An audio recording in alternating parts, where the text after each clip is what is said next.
Selamat bertemu kembali, saudara yang kekasih.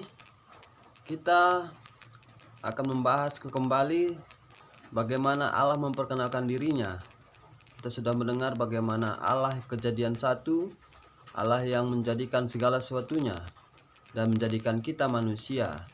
Dan kita sudah mendengar juga bagaimana Adam dan Hawa itu tidak percaya kepada Allah dan lebih percaya apa yang dikatakan iblis, dan dimakannya apa yang dilarang oleh Allah.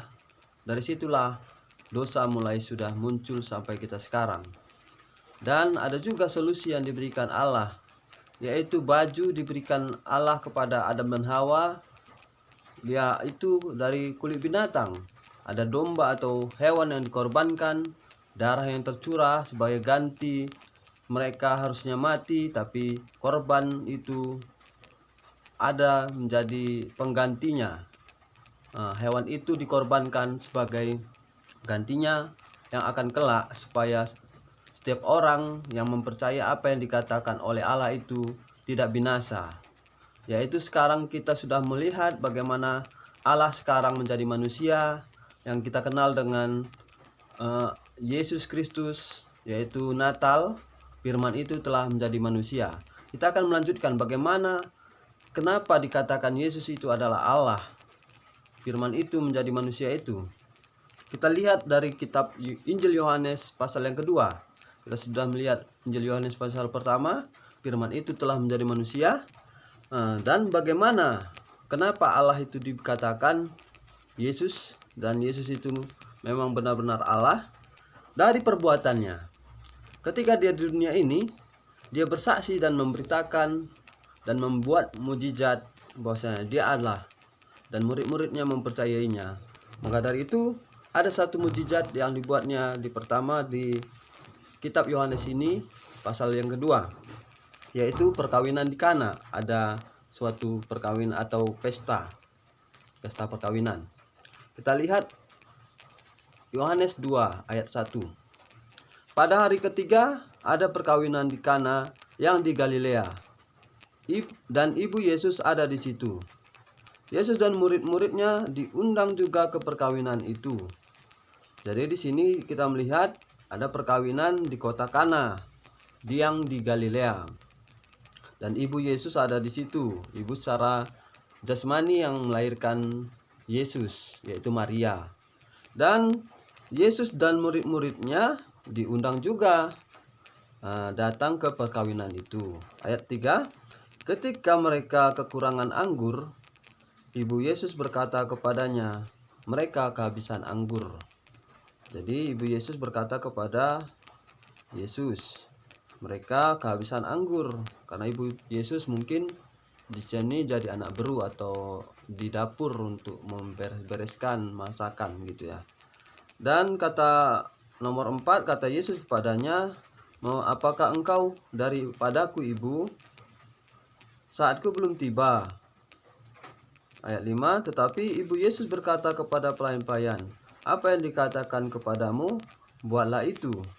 Di situ ada 6 tempayan yang disediakan untuk pembasuhan menurut adat orang Yahudi, masing-masing isinya 2-3 buyung.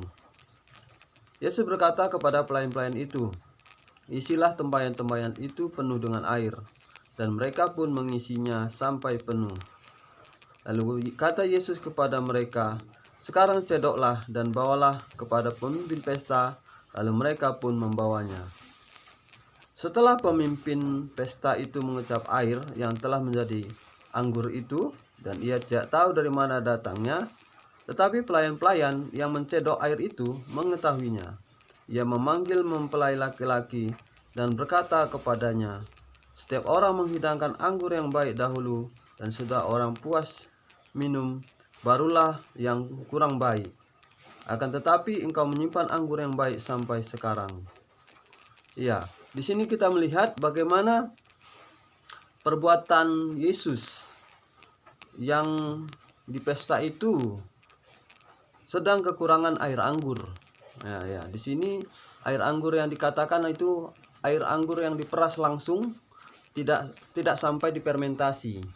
Jadi tidak ada alkohol yang lebih tinggi, dan mereka tidak mabuk-mabuk di situ karena anggur itu tidak sempat difermentasi dan alkoholnya tidak besar. Air anggur kita tahu bahwasanya kalau difermentasi semakin tinggi nanti alkoholnya, dan itu bisa membuat mabuk. Tapi di sini dibuat Yesus itu air itu menjadi air anggur, artinya mujizat itu langsung sekejap jadi.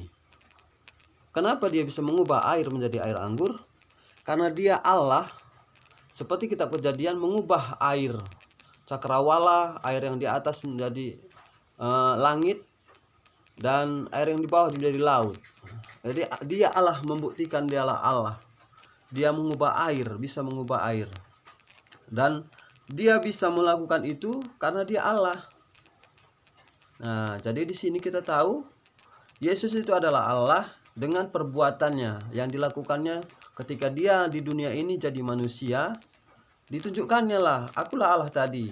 Salah satunya dia mengubah air menjadi anggur itu, membuat mujizat itu. Jadi kita kenal Allah itu bagaimana? Dengan perbuatannya, apa yang dilakukannya. Kita tahu Allah itu ada dan dia sudah melakukannya, dia tunjukkan kepada murid-murid, ke banyak orang bahwa dia Allah tadi. Nah, jadi di sini kita mengenal dan mempercayai Yesus itu Allah. Nah, jadi sekian dan terima kasih buat pertemuan kita hari ini. Terima kasih.